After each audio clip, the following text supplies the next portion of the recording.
What is going on YouTube? It's TH back again with another video, and today I'm giving you an updated 2023 NFL mock draft. It's actually been a few weeks since I gave you my latest mock draft, so we're actually do things a little bit differently. But first, we're going to close out 2022 on a strong note, which leads me into saying, hope you have a safe and a happy New Year celebration, getting into 2023 on the right note. And hey, that means we're that much closer to the 2023 NFL draft in April. Also, like I said, I'm going to do things a little differently this time. I'm going to break this up into two videos, just because that way I can expand upon my thoughts and, kind of talk a little bit longer about each and every selection, first and second round, as opposed to, I feel like I try to get these videos about 40, 45 minutes-ish, and I speed through the second round. So I want to give those picks a little bit more time to breathe. So you're going to see this today on Friday, and then you're going to see round two tomorrow on Saturday. But with all that down, let's start talking about my latest mock draft. Kicking things off, I still got Bryce Young as the #1 overall selection for the Houston Texans. To me, still just makes the most sense. Need a quarterback. Where things could get potentially interesting is if Chicago gets this #1 overall pick, depending on how these two teams finish the regular season. Because if you're Chicago and you get the #1 overall pick, I mean, I stand by it. Bryce Young has got to be the #1 overall pick in this draft. So if you're the Bears, you are sitting on a pot of gold, and you have a ton of money to spend in free agency, and all of a sudden, you have an asset that can catch you a ton of draft capital, really lets you build a nice ecosystem around Justin Fields. So that's where it gets interesting, but for Houston, it's kind of boring. He's the best quarterback in the class. He's the best player in the class to me, if you account for a position value. And obviously, they need to get better, and they need a long-term answer there. So Bryce Young is the pick. For the Chicago Bears, in the event that they do pick two, I think Jalen Carter is the best non-quarterback in this draft class. It's a 3-tech. It's that position that Matt Eberflus is trying to get when he signed or attempted to sign Larry Ogunjobi last offseason. Then he fails his physical. So not only the best non-quarterback in the class, but a huge area that will fit perfectly into that defense for Matt Eberflus, give him a true disruptor there in the middle. But we're not done focusing on the Bears defense in these two mock draft videos. Next up, Seattle Seahawks, Will Anderson. If it's not Jalen Carter, then Will Anderson is the best non-quarterback in this draft. So makes a ton of sense there. Maybe you could say, okay, well, Uchenna Nwosu's not the biggest guy, and Boye Mafi's not massive. Do they want another speed type? I will say at 240, 245, Will Anderson plays bigger and stronger than that, and he's already great against the run. But I think this is the type of dude you add him into this defense, and there's your double-digit sack a year guy. And we've already seen Tariq Woolen kind of exceed our expectations as a rookie and be that potential #1 corner of the future. So now let's go get that difference maker on the edge with Will Anderson here at 3. Then we get to the Arizona Cardinals. This is as high as I've had them, picking in any of my mock drafts. IDL could be in play here. If Carter somehow fell into their lap, they'd jump all over that. Maybe Brian Brzee, Myles Murphy could be in play here. Love those defensive line plays. I've been doing a ton of edge for this team lately. But I do want to address another big area of need, and that's interior offensive line / offensive tackle.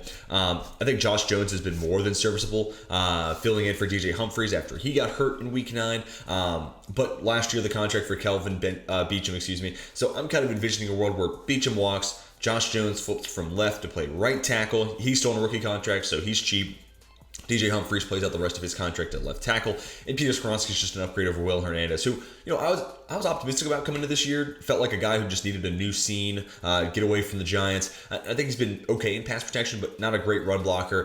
Peter Skoronski, I think, can give you both those options, and you could kind of approach this like what Dallas had planned to do with Tyler Smith, where Skoronski plays for 2 to 3 years, gets some NFL experience under his belt at guard, then ultimately moves over to play left tackle once Humphries' contract's up. So I think it fits for a lot of different reasons, but it's just another area of a need that I have not addressed yet in these mock drafts. I'm always trying to do something a little different, so you're not just seeing the same thing over and over again when you come to my channel. So anyways, Indianapolis Colts. Maybe it's because he wears blue and white in college, but to me, it feels like Will Levis is destined to be an Indianapolis Colt. This could be complicated by, say they hire a Jim Harbaugh and he wants a veteran quarterback, and Derek Carr's his guy. That could throw a wrench in this. But if I'm Chris Ballard, I'm looking at this like this roster was built with Andrew Luck in mind. And then his retirement put an Andrew Luck-sized hole in the middle of the roster. And that's why they have not been able to be as good as, one of the best what-ifs in sports to me is what if Andrew Luck doesn't retire? How good are the Colts, right? So no more bargain shopping because Phillip Rivers is not going to fill that hole. Matt Ryan's not going to fill that hole. Carson Wentz, Jacoby Brissett, all that stuff. go draft a guy. And Will Levis, with his tools and traits, certainly not a sure thing. It's not a slam dunk, but the guy could be that special. Running abilities there, arm strengths there, and this guy who had not a great offensive line in front of him and did not have a whole lot of weapons. Him and then a guy we're going to talk about in the second round video tomorrow. Their situations might get better when they get to the NFL. And especially for Levis, if he ended up in Indianapolis, I'm looking at a true one in Michael Pittman. Alec Pierce has been better than I thought. Jonathan Taylor's one of the best running backs in the game. The offensive line, maybe not what it was 2 and 3 years ago, but with Jeff Saturday as the interim, it's gone, and elevated itself. So there's no reason to think it can't be a solid, serviceable unit next year. And there's good pieces on that defense, ideally coming back healthy, namely Shaq Leonard. So that could be a really good environment to step into if you're Will Levis. So I'd be really intrigued to see what they could get out of him at pick number 5. Next, the Atlanta Falcons. A guy who continues to rise up my board is Jared Verse. And I think a big reason why is he's already made one significant leap in his career, going from Albany to Florida State. So I've already seen this guy. Well, one, he was aided by COVID, right? Like during COVID, didn't have a season at Albany. He gained 40 pounds of muscle. So that probably helped in this transition, but it's good to see he can do that. But he went from FCS to the ACC. And that first 4 weeks of the season prior to his injury, that do look like a top 10 pick to me. So now obviously it's not great, and there's a little bit of caution in the fact that he got hurt midway through the season and then didn't really look at the same guy, so injury is going to be something that sticks with him. But that could be the same card you could apply for any of these guys. So I'm just going to take what I've seen in those first 4 games. That's a top 10 pick. Falcons need pass rush. I'm going to go Jared Verse here at 6. Next, Detroit Lions. I'm going to stay on the defensive line. I'm going to go Brian Brzee. This team, one, let's talk about the fact this is a Rams pick. And Baker Mayfield, of his 3 starts, 2 of them did pretty impressive, right? Like the comeback against the Raiders, and then they wiped the floors with Denver. I think the Broncos gave up midway through that game, or in the first quarter of that game. But nonetheless, Baker looked good in both those games. Not so good against Green Bay. But that being said, that's kind of tarnished the value of this pick a little bit. So it goes from, hey, if the Lions are picking 2 or 3, like you got to think about quarterback there, and you still could because CJ Stroud's still on the board here. But I could see a situation where it's like, no, we'll go back with Goff, or we'll find another veteran. Well, Derek Carr, Jimmy Garoppolo, whatever. Goff's probably the most likely of those 3, in my opinion. But let's just do that and address defense. I do want to propose a different, way and course of action. Because if you draft a quarterback, I'm not crazy about Stroud here, personally, especially fit for this defense. I don't know. We'll talk about Stroud in a second. But that being said, all the cap saving you would have going from Jared Goff to a quarterback in his rookie contract, look at how much that the Chargers with Justin Herbert, the Bengals with Joe Burrow, the Eagles with Jalen Hurts, the Dolphins with Tua Tagovailoa. They've been able to bankroll the rest of the team and get all those weapons because they're not paying their quarterback that much money. So I would put a counterpoint to a lot of Lions fans who are saying, no, it's got to be defense. I can appreciate that, but also by saving money from Goff to a rookie quarterback, that money in turn can go to defense. So it's kind of basically 2 different routes you could take to try to improve that side of the ball. Here, I'm going to go with Brian Brzee. And I think this puts Lee McNeil firmly as the nose tackle of the future. I think he's looked better when he's been the full-time nose tackle. We're talking about 3 and 4 weeks ago. He had like 10 pressure games, which is bananas. Obviously, nobody in the front 7 looked good last week against Carolina for Detroit, but there's another piece that hopefully helps in that process. 5-star recruit, number 1 recruit coming out of high school, insane athletic profile. Sure, the production didn't always, follow suit at Clemson, but once we get past Indy, I don't think you'll hear a whole lot of people complaining about that. So I think this is one of your 3 techs. Add in that pass rush talent with an Aiden Hutchinson, with an Lee McNeil, who I liked a ton coming out of NC State, the Aquaras, and then James Houston, coming out of nowhere, getting a sack almost every week to start his year. Wow, what a story he's been. But nonetheless, we're not done focusing on the defense for Detroit. Next is the Carolina Panthers. As promised, we're going to talk about CJ Stroud here. And honestly, their body types are nothing alike, but I think I found a much better because a lot of the conversation about Stroud was, well, is he Justin Fields? Is he a bad processor? Is he slow getting rid of the ball? No, I don't think that's the case whatsoever. I think CJ Stroud, his flaw is the fact that he's probably closer to a Jimmy G or to a Tagovailoa, where like when the situation's good, that dude can run the offense. Like CJ Stroud can run Ryan Day's offense, and when it's good, and it's clear skies, not a lot of clouds, sunshine, man, things go great. And I'm using that metaphorically, not literally with the weather, but when things are rolling, that offense is great, and Stroud looks awesome, and he can make just about any throw. He's got good arm strength. He's got enough mobility, not crazy, but he's got enough. But then when things go awry, he's putting a ball into a place because that's where the ball's supposed to go. That's where the guy's supposed to be. But if there's a defender there, it's like, what were you looking at? It's kind of that Tua Jimmy G where it's like, why don't you just chuck it at a linebacker? There's someone there. But that's what the offense dictates. That's where the ball's supposed to be. And then even more so, Jimmy G, Tua, I think, have a little bit of creativity. Namely, Tua, I think he can do a little bit when a play breaks down. That's where I worry about CJ Stroud, because when a play breaks down, I just don't know if I've seen enough or anything really that says, yeah, that guy can do that, the Patrick Mahomes stuff. He can do the Josh Allen stuff. He can just make something out of nothing. I don't know if I've seen that yet from Stroud. And that's becoming more and more a big part of the game and where your chunk plays come from, right? Like especially against these too high shells that are designed to keep the ball in front of you, right? And then when the play breaks down, it's like, okay, now it's backyard football. This is our chance. I don't know if Stroud has that in him. So he does kind of concern me, and I've soured a little bit. Still think he's going to go in the top half of the first round. Top 10 still certainly a possibility, but he is the third of the 4 quarterbacks that I'm going to have coming off the board here. Next up, Las Vegas Raiders at pick number 9. I'm going to stick with who I think still cornerback 1 is Kelee Ringo. I see 6'2". I see sick arm length. I see awesome athletic profile, 4.3 40 time. Yeah, to me, he's still CB1. That said, Christian Gonzalez is closing in hard. I'm a big Joey Porter Jr. believer. So if you are like me and you are a fan of big, tall, lanky cornerbacks, this is the year for you. Because, I mean, there are a ton of them. There's also some good small ones, too, though. But anyways, Kelee Ringo, I think this is just adding a boundary cornerback. We're trying to give Patrick Graham, the defensive coordinator in Vegas, a chance, really. I just think they need more talent on that side. That being said, if Chandler Jones does retire and they get off the money there, edge could certainly be in play here. IDL, I would love Brian Berzifel here. I think that would be an awesome addition. I've been trying to get them, an interior disruptor for years now as a mock drafter. So I'm going to stick with Ringo here on the outside, try to bolster that talent, do something a little different here. But a lot of different areas on the defensive side that you could go with here for Vegas. Next up, Philadelphia Eagles. Also want to do something different because, I've done Myles Murphy a ton. I've done Myles Murphy to the Eagles a ton. But what if we did Tyree Wilson? Now hear me out here. Right now I have Murphy ranked ahead of Wilson. But, I look at Philadelphia in that situation. One, it makes sense for him, but also I think it makes sense for the team.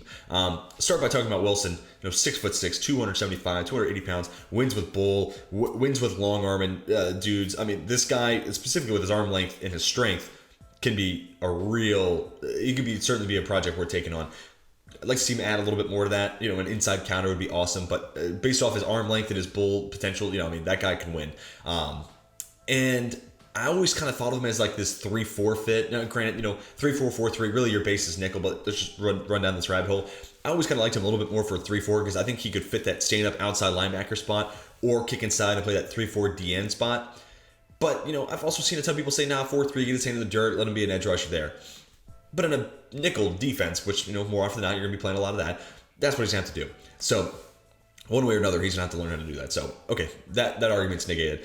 And then for Philadelphia, it's like, hey, even if this guy's a project and you can't get a whole lot of him as a top 10 pick, Philadelphia is always going to have a solid rotation and stable pass rusher. So if Wilson doesn't see the field a whole lot, that may be a little disappointing, but that's okay. We can buy him time because he's a project, but he's a worthy project because of what potentially could be there. And then you could be talking about year 2, year 3, where this guy becomes, as close to a full-time starter as you're going to get in Philadelphia, and then he really hits his stride and becomes a game wrecker. So Myles Murphy would be my pick here, but I want to do something a little different here. Let's talk about Tyree Wilson, which leads me into me doing more of a little bit something different. Houston Texans, I've been going wide receiver heavy here at 11, but if Myles Murphy's there staring you in the face for a team that desperately needs a double-digit sack a year type of guy, Myles Murphy could definitely develop into that. Awesome athletic profile, 6'5", 275, fits the billing, has the frame, all that. Like Brzee, maybe the production didn't follow suit a whole lot at Clemson, but I think especially when Brett Venables is the DC, saw a lot of 3-man fronts, so he's seeing a ton of double teams. He's already a really high-level run defender, and I think the pass rush potential is certainly there. And again, Houston just needs a dude. And, last year, I think they really hit big in the secondary with Derek Stingley Jr., I think, is going to be a stud. And Jalen Petrie has been great this year. So now let's go get a difference maker on the defensive line, add some pass rush. We already got our QB of the future. Now we're getting potentially maybe a Pro Bowl level edge rusher. Okay, things are starting to fall into place in Houston. Next up, Tennessee Titans. I'm going to go chalk here, and I've done this pick a handful of times. So let me start by talking about honorable mentions. Quentin Johnston would be really intriguing here, especially for an offense where it's like you're run heavy. Derrick Henry is the heartbeat of this offense.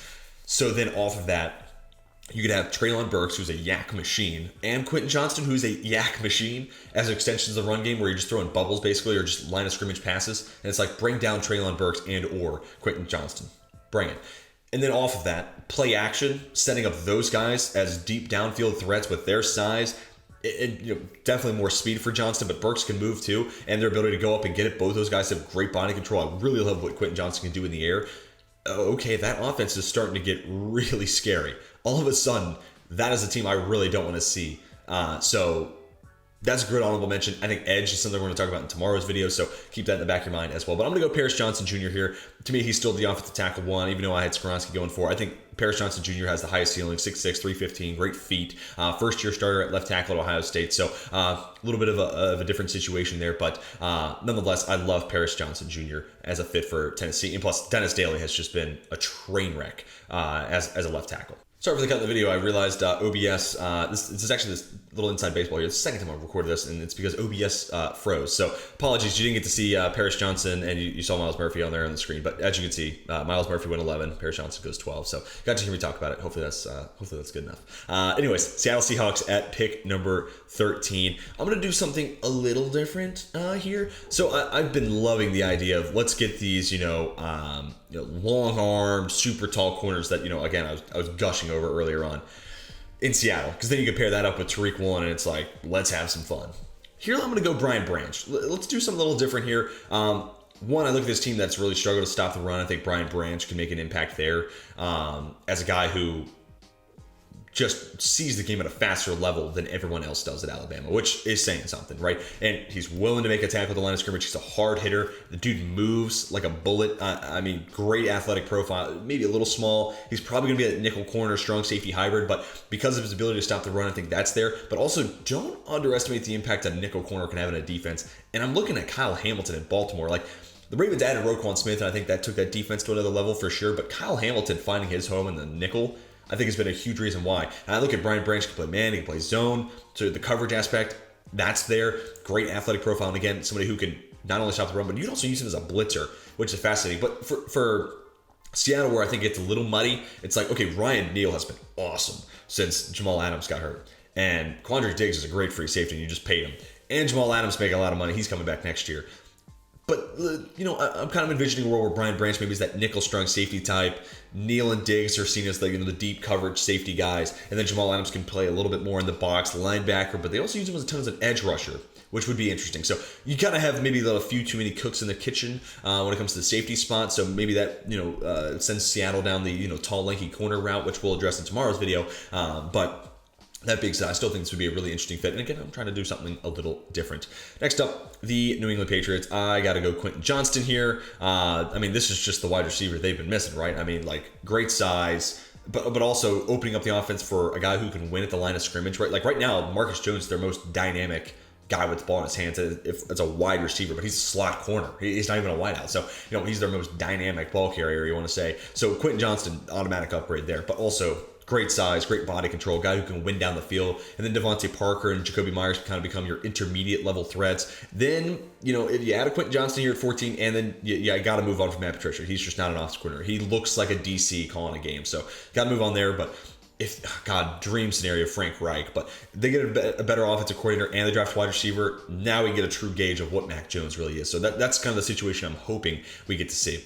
Next, New York Jets. Look, I'm going to do a My Guys video, but I'm also going to do my favorite draft fits. And Trenton Simpson of the Jets is 100% going to be on there. I'm not saying Trenton Simpson is Fred Warner, but damn, he's about as close as we've been able to see somebody get. His profile makes you think about him, right? So for Robert Saleh, obviously, he's been looking for that, Fred Warner type. And CJ Mosley's making a ton of money. He's on the wrong side of 30, and it's just overall not been great. It's not been a great signing there for the Jets a handful of off seasons ago. They're still looking for that linebacker of the future. So let's get him one in Trenton Simpson here. Safety skill set and a true linebacker body. He'll be able to stop the run. He'll be great in coverage, especially in that, too high cover 4 shell. He'll be covering in the middle of the field. I think that'd be an awesome addition for the middle of the defense. And if Trenton Simpson is 70% of Fred Warner, I'm looking at a great pass rush anchored by Quinn Williams taking a step forward to superstardom. I'm looking at an awesome secondary with Sauce Gardner already as one of the best corners in football. And then you're adding somebody who is 70% as good as Fred Warner in the middle. Yeah, that defense is about to be scary good. So I'd love that fit from that perspective as well. Then we get to the Pittsburgh Steelers. I don't think I've done this. I think I've flirted with it in other mock drafts I've done. But I'm going to go with Joey Porter Jr. here. Let's start with the obvious here. yes, he is the son of former Pittsburgh Steeler great edge rusher Joey Porter. So, for the team that drafted Connor Hayward in the 6th round last year, brother of Cam Hayward, the team that signed Derek Watt, brother of TJ Watt, right, and drafted a quarterback from Pitt because, same facility. Some of that narrative stuff feels like Pittsburgh kind of buys into, which worries me a little bit as a Steelers fan. But, here for Joey Porter Jr., I go off the tackle all the time here for the Steelers. Let's do their next biggest area of need. And to me, that's corner, right? Joe Hayden his last few years with the Steelers was serviceable. He was an okay CB1, but not great. And now that he's gone, Levi Wallace makes $4 million a year for a reason, right? Like, I'm a big Levi Wallace believer, and I love his story, but yeah, he makes $4 million a year for a reason. Cam Sutton's an impending free agent. Ahkello Witherspoon is not great, not a long-term answer there. So let's go try to find one with Joey Porter Jr. One, he stays in state, so more narrative reason to make this pick, I guess. But year over year, it's just gotten better and better at Penn State. You add a ton of size, you add a great athletic profile as well. So love this fit here for Pittsburgh. If they're not going to go off the tackle, I'd love to see corner. Then we get to the Green Bay Packers at 17, and I am so sorry, Green Bay fans. I say this all the time. I'm not going to do Michael Mayer next time. I'm going to do Michael Mayer again. Partially, though, it's because now we've gotten to see that offense with Romeo Doubs and Christian Watson in it. And it's like, okay, those two are building rapport with Aaron Rodgers. And now it kind of feels like Rodgers is going to be back next year, and especially with this team making a potential playoff push. So those two, and I think their skill sets complement each other, where Dobbs can be the route runner and kind of work the middle of the field. Watson's really good with the ball in his hand, so he can be the yak guy, but also in those deep crossers, he can be your deep threat. So their skill sets complement each other, but they also battle drops a lot. So I'd like to get a safety blanket in this offense, and Michael Mayer is definitely that. He'll get open against man, he'll get open against zone, great football IQ, and as soft a hands as you're going to find at the position in this year's draft class. So, and especially here for Green Bay, where I've been doing it in the past, and it's been pick 8, it's been pick 9. Now it's pick 17. It's like, okay, tight end in the first round, not great position value, but at 17, you don't hate it as much versus a top 10 pick. So really love this addition. And then it's like, okay, now we have 3 legit weapons, plus Randall Cobb is always going to play with Aaron Rodgers. He'll be the slot guy. All of a sudden, there's enough, to go around the offensive end to maybe get this team back in that Super Bowl contention. Next, Detroit Lions, back up on the clock. We went with Brian Brzee first time around. I had to remind myself. So we went IDL first time up. Now we're going to go into the secondary. We're going to give him Christian Gonzalez. Like I said earlier, this guy is gaining on Kelee Ringo and pretty quick as potentially my top corner in this class. 6'2", awesome arm length. He'll run in the 4.3s, minimum low 4.4s, but it's going to be a 4.3 guy to me. And fluid hips. I mean, this guy can flip, turn, change directions like no other. I don't remember what game I was watching, but he broke on a pick that he got, and it was just like, that's not fair. You should not be able to move that smooth at that size. That is not fair. So he's kind of a cheat code. And I'm looking at that Detroit secondary where it's like, Jeff Okudah, this is year 3 technically, but this is really year 2 because he missed all of last year. So it's been bumpy, it's been up and down, but I think I've seen enough flashes to where you pair up Okudah and Gonzalez. All right, I'm starting to be interested in what that boundary corner duo could be, because it feels like Amani Oruwariye, 6 picks last season. He feels like he's soured and lost that room a little bit. So, and we'll see if Aaron Glenn's still the DC next year, but maybe not. I like Aaron Glenn, so it's been disappointing to see him kind of have his struggles as a DC this year, but a guy who's had a ton of success working with DB, so I'd love to see what he can get out of Christian Gonzalez. Next, Jacksonville Jaguars, and I would just love this fit. This, and then the second round selection, I am just stockpiling assets for Trevor Lawrence. I do not ever want to face a situation where Trevor Lawrence doesn't have someone who I think is a dynamic weapon that he could throw the ball to. So I'm going to go add Addison here. So I'm baking this in with I understand Calvin Ridley is going to be there next year. So Calvin Ridley, great route runner, specifically as a deep route runner and a guy who wins with speed and down the field. Jordan Addison, the best route runner in this class. I still got Quentin Johnson, I think, based off pure upside as wide receiver 1, but Addison's right on his heels, and he's the highest floor guy, really, in this class because of his route running ability. So you add that, and Ridley's the deep route runner. Addison, who can win, get open in the middle of the field, also down the field. Not going to get much as a yak weapon or underneath, but 10 plus yards down the field, Addison is live to be open and can run so many different things. Full route tree, Addison's a stud. And then you have Christian Kirk work from the slot, who can do the underneath stuff, run those slot outs they love to run in the goal to go situations, but also can be a deep threat. We've seen that in his career. And then Zay Jones is kind of this wide receiver 4 who can do a little bit of everything. Man, all of a sudden, I'm seeing a wide receiver room that has people who can win at all 3 levels, but have guys who can win at multiple levels. And really, the main theme is really can win down the field. Addison can win deep, and Christian Kirk can win deep. I'm looking at 3 wide receivers that I think can all make a big impact, pushing the ball down the field, which if I'm Trevor Lawrence, that's what I want. If I'm Doug Peterson, that's what I want Trevor Lawrence to want, right? So love that fit, and I'm going to continue to add more assets to this Jags team. Next up, Tampa Bay Buccaneers, and this is where I'm going to have Bijan Robinson come off the board. It's tough to find where Bijan's going to go because, I am at 11 or 12. He was in the top 12 of my big board, and that's weighing for position value. So that just speaks. If you were to throw it away completely, he might be a top 5 guy. Like Bijan might be top 5 right up there with Will Anderson and Jalen Carter, just the best pure football players at their respective positions. So guys are free. And, I'm just looking at Tampa Bay and, with all due respect for, Todd Bowles and Byron Leftwich, because I hear nothing but that those guys are fantastic human beings, and that is awesome. But right now, their coaching jobs are losing this team games. And what I have running through my head right now is Byron Leftwich saying, it's not about rush yards, it's about rush attempts. Okay, well, if that's your thinking, I can totally see you being the same squad that takes a running back at 20, Bijan Robinson. And he's not a normal running back. It's not me saying running back shouldn't go in the first round. He is different. I think he's kind of the exception to the rule, so he should go in the first round. But I can totally see this team ignoring holes in the offensive line, ignoring potential holes in the secondary, and be like, nah, Bijan. That being said, Bijan is a rookie. He might run for 13 to 1,500 yards and catch 600 to 800 yards worth of receiving yards production. So the guy's going to put up some insane numbers. He might score 15 touchdowns as a rookie. I mean, the guy's going to be a stud. I think he's going to make a big impact right away. He'll be 21 by the time he gets drafted, too. He turns 21 in January. So, bonkers. Anyways, let's move on. Let's talk about the Washington Commanders. And here we're going to have our 4th and final quarterback of the first round come off the board. We go Anthony Richardson here. I've talked about it for the Giants, who are on the clock here. And, that fit makes a ton of sense. Brian Dable getting, this project quarterback, and he did the same thing that he did with Josh Allen, yada, yada, yada. You've heard that rhetoric. Washington, I'm assuming a new owner next year, right? Now, owner's going to want to make splash. And he's going to want to sell jerseys, right? And a rookie quarterback in the first round, those sell jerseys. And sure, it didn't work out with Dwayne Haskins, but I think this is a completely different situation. But it's also tough when you're drafting a quarterback in, the mid to late first round, right? Because the good quarterbacks go in the top 5, right? Most of the time. So, but for Richardson, obviously, huge boomer bust prospect, super high ceiling, but an incredibly low floor. But I think if you're Washington, you're already talking yourself in kind of to Carson Wentz next year. Just stop it. Get some help. Stop it. You don't want Taylor Heineke. I'm sorry. On an NFL standard, Taylor Heineke is trash. And Carson Wentz is better, but he also has the confidence of I don't know, a middle school girl. That's mean, but I almost want to see Carson Wentz just be a backup for 4 years, see if he can fix himself, get his confidence up. That's going to take him doing it himself. And then maybe, his talent shines. But right now, that dude is damaged goods, and you can't have him starting. So, let's go do something about it. And, with Anthony Richardson, I don't know if you want him starting week 1. So maybe there's a bridge option in place. But shoot, if he does play, you're going to see some really high highs. You're going to see some really low lows. And, that's just going to be part of the Anthony Richardson experience. But, you just hope the coaching staff can get him to a point to where he can hit his full potential. But I will say also, where this team has just kind of lived with, we can score 17 points and win games. Rushing quarterbacks do raise the floor of your offense. Look at Jalen Hurts, right?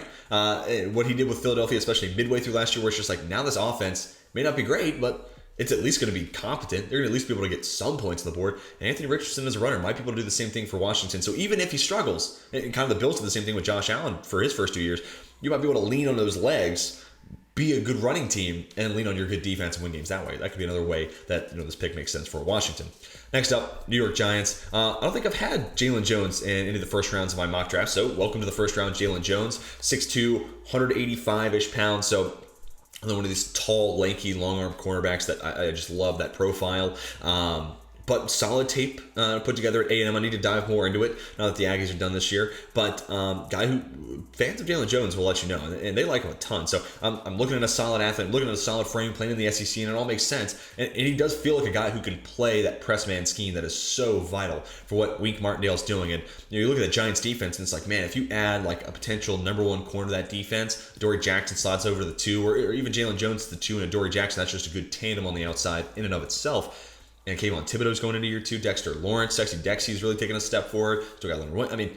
All of a sudden, that pass rush, if they have 2 guys who can hold their own on the outside, Wink Martindale's going to have the defense he wants, right? Add a blitzing linebacker in the mix, and he's got it. So that could be a really scary addition. And for the Giants, I've done quarterback, I've done wide receiver. I've failed to address corner, which I think, if it's not quarterback, I think it's going to be corner or wide receiver. So wanted to go there this time around for the Giants. Then we get to the Chargers, and I think at this point I am the world's biggest Siaki Ika fan, and I'm totally fine with that.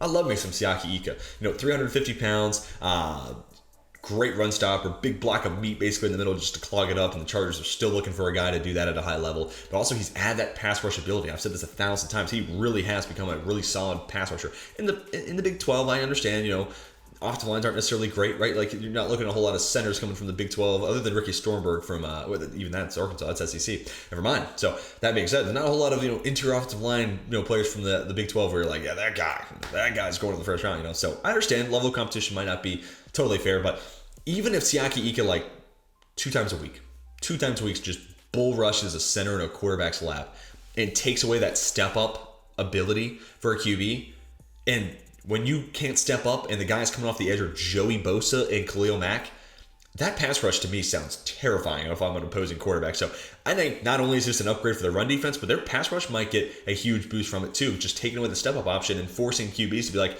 all right, here come Mack and Bosa. I guess I got to get rid of this pass, I think that's a really interesting addition to the team.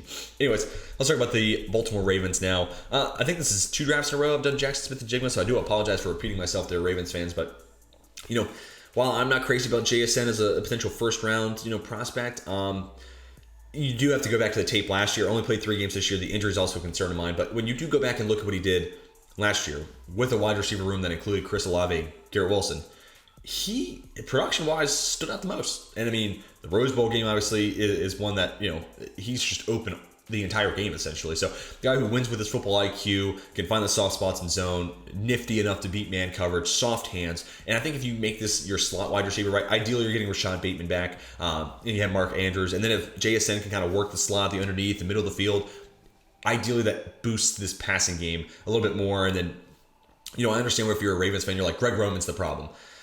And I can understand to an extent, like 2019, like that's the ceiling. That's what you're chasing to get back to, was the MVP Lamar year, where the offense looked as good as and dominant as we've seen it. That's the ceiling you're trying to get back to. But I think you need more wide receiver talent to get back to that point. And I don't think Greg Roman's a great OC. I think, again, we've seen the ceiling of that. But I think also they need more wide receiver talent just to even give Roman a fair shake here. That being said, Roman runs a lot of 2 tight ends. So if JSN's going to be the pick here, he might have to learn how to play on the outside. That, or like Greg Roman's going to have to add more 3 receiver sets, so that way JSN can play in the slot. So even making this pick, and as much as I want to sell myself on it, I'm still kind of hesitant about JSN as a fit and kind of being a first rounder in and of itself. So anyways, let's move on now. Let's talk about the Denver Broncos here at pick number 25. I think this is going to be my Kareem Jackson replacement here. Antonio Johnson. One, minimum is the strong safety. I think that could be, plug and play replacement there. But also you're going from like 5'10" to 6'3", so you're getting a much bigger body and a lot longer arm. So ideally, in theory, you're talking more hands on football, so more PBUs, more picks, all things that a defense would want, right? So I also think this team could use a nickel corner, so he can kind of play that Kyle Hamilton role, that Brian Branch role we were talking about earlier, where he plays the nickel. He's kind of this strong safety type. So also this is a Denver team that doesn't have a whole lot of needs, and I'm tired of going off the tackle. So I want to go safety here with Antonio Johnson here at 25. Next up, the Cincinnati Bengals. Let's go Cam Smith here. I'm going to actually have 2 straight Smiths come off the board here that both, I think, present a ton of value. Let's start by talking about Cam Smith to the Cincinnati Bengals here. One, I think 26 for a corner. I think that's good value in and of itself. And I think Cam Smith could be potentially as high as my CB3. So we'll have to see. The cornerback ranking this year is going to be tough. Right now, I think I got him at 4 behind Ringo, Gonzalez, and Porter. But man, there's not a whole lot. Smith did have a little bit more penalty issues. He had 5 penalties each of the last 2 seasons, but this last year that just wrapped up, he had 10. So one of the things that I really liked about him kind of dissipated this year. I still think he has that man press ability too, but Lou Anarumo as a DC for the Bengals changes it up so much. I would just love to see what Cam Smith, I think his full skill set could be tapped into in Cincinnati. And plus, I'm starting to doubt this Jesse Bates situation ends at a contract extension in Cincinnati. So I think Dax Hill becomes the free safety of the future. And I think Von Bell in a year or 2 is going to leave, and Cam Taylor-Britt's going to take over that spot. So this is a team that's going to probably start preparing for outside corner. If they don't draft it now, they're going to be down bad here in a year or 2 when they're still trying out Eli Apple, right? So let's go ahead and draft Cam Smith, address that position now. I think he's a good fit, good value here at 26. Then we get Nolan Smith here at 27. And this is a fun one too, where you're like, I don't think I look at Dallas and I'm like, they need an edge rusher. I don't think that's the case. I think there's other needs, maybe. But I think this is a BPA approach where it's like, dude, this guy was a former number 1 overall recruit, 5-star recruit coming out of high school, and is a freak athlete, already a high-level run defender at Georgia with the best defenses and the best defense in college football each of the last 2 years. Prior to the injury this year, I think we really saw even more growth out of him as a pass rusher. Not like the most outrageous step forward where he's got to be in the top 5, but I think he showed some growth there, and there's still work to be done. But I'm looking at this Dallas team, and it's like they're even getting production from a Dante Fowler and a Dorrance Armstrong, and how long are those guys going to be there? And honestly, Dallas might prop up their stock enough to where they go get a decent contract elsewhere. But for Nolan Smith and Tank Lawrence too, another guy wrong side of 30, makes a lot of money. Maybe this is a replacement here. But for Nolan Smith, if I'm Dallas and I'm like, hey, we're the team that's kind of pushing the label forward for like how much you can use stunts and twists, and like where's that drop off at? Like what percentage does stunts lose their efficiency? And right now we haven't found it. So Dallas has been the team that's kind of pushing that forward. And I think Nolan Smith, that type of an athlete, screaming across the face of a guard. I'm sorry, there's no guard keeping up. There's no guard. This guy will have schemed up pressures all day. And then once that athlete's in the backfield, that's a QB hit minimum. That's a QB hit and a throwaway minimum. So I would really like to see him added into this. And even if it's just a rotational guy to start, and over the couple of years' time, he kind of develops into a starter at that position, I think there's something to be. I think that argument's to be had. Now, again, other position of need potentially, but man, I think he'd be a scary fit for that defense.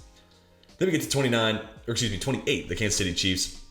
I'm gonna go Broderick Jones here. This one's a little risky in my mind. There's pros and cons, right? Like if they don't re-sign or extend Orlando Brown Jr., left tackles in need, Broderick Jones I think was a good fit, just name on paper, right? Like if you're just looking at the fact that Broderick Jones is 6'4", 300 plus pounds, a starter for Georgia, didn't allow a sack this year. Yeah, sounds great. Yeah, he's a little raw though. He doesn't have a whole lot of playing time under his belt, and specifically pass sets, right? Like he doesn't have a whole lot of pass protection under his belt experience-wise. So going to a team like Kansas City who wants to chuck it around the yard, like, is that a great fit? I don't know. It could be a project worth taking on though, because I still think Broderick Jones has potential to be a more than serviceable starting left tackle in the NFL. So it might just be a risk worth taking, and they might have to take if they don't, extend Orlando Brown Jr. So we'll have to wait and see. Also, maybe they need a right tackle. Maybe they're ready to move on from Luke Sneing, Andrew Wiley, who unfortunately have been kind of disappointments. Wiley in specific this year has been pretty rough. So, anyways, interesting kind of quandrum you could find yourself in there if you're a Chiefs fan, and Broderick Jones being that pick. Next up, Minnesota Vikings. I've been going corner a lot for Minnesota, and I totally think corner could be in play here. Devon Witherspoon, I think, is a fine value there at 29. Maybe Clark Phillips III could be interesting, but I did want to do something a little different. Again, I'm trying to spice it up. So I went BJ Ojulari here. I think certainly could work himself in that first round conversation. Wins with speed, wins with finesse. I think he's added that inside counter too. I think he's gotten better this year at LSU. Put simply, and I was kind of lower on BJ Ojulari. He was in one of my honorable mentions for the edge ranking, which this is a good edge group. That's not a bad thing. He was an honorable mention, and I was like, yeah, he's kind of just a one-trick pony to me. I think he's had more moves into the mix where, yeah, he wins with speed and finesse, but he does it in a variety of ways, right? He's a little small, may not be great against the run, but, for Minnesota, the Danielle Hunter saga continues, right? Is he going to be back next year? I mean, how many offseasons in a row? We're going to ask that question. Zadarius Smith's contract's kind of structured in a way that it's really a one-year deal versus 3. They should extend him. I think he's been good, but if one or both those guys walk, this team's going to be down bad, needing pass rush. And so BJ Ojulari becomes a need. Or, ideal situation, this would be great. We'll see what they can do with the cornerback position, but if they can draft a BJ Ojulari and keep Danielle Hunter and Zadarius Smith, and then Ojulari, then you're not really worried about the run game concerns, because he's going to be your DPR, he's going to be your designated pass rusher. Get this guy on the field in pass rush situations and let him do his job, right? And then even his skill sets kind of play well off of Zadarius Smith, and then Danielle Hunter's kind of a freak in and of itself just because of his frame and high level athleticism. So love to see this, this type of addition. It's a little different than what I normally do, but again, I'm trying to spice it up. 2 more picks ago, we get to the Buffalo Bills. I'm going to give them the best interior offensive lineman in the class, and O'Cyrus Torrence. Goodness gracious, lose my mind here at the end. O'Cyrus Torrence here. I think this is a safe Roger Saffold, upgrade here, so not a whole lot to talk about. Keep that offensive line playing at a high level, makes Josh Allen better, or keep Josh Allen playing at a high level. It'll make James Cook and Devin Singletary and them happy as well.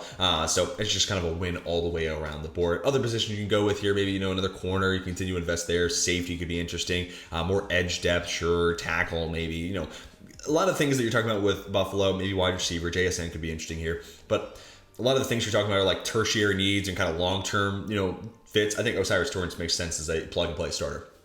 Then we get to Philadelphia Eagles to round out this first round mock draft. I'm going to go Clark Phillips III. I've done this a handful of times, but man, I just think he'd be an awesome fit in a zone-heavy defense where it's just like, you have your lane, you have your assignment, but read the quarterback's eyes and make a play. Go get the ball, right?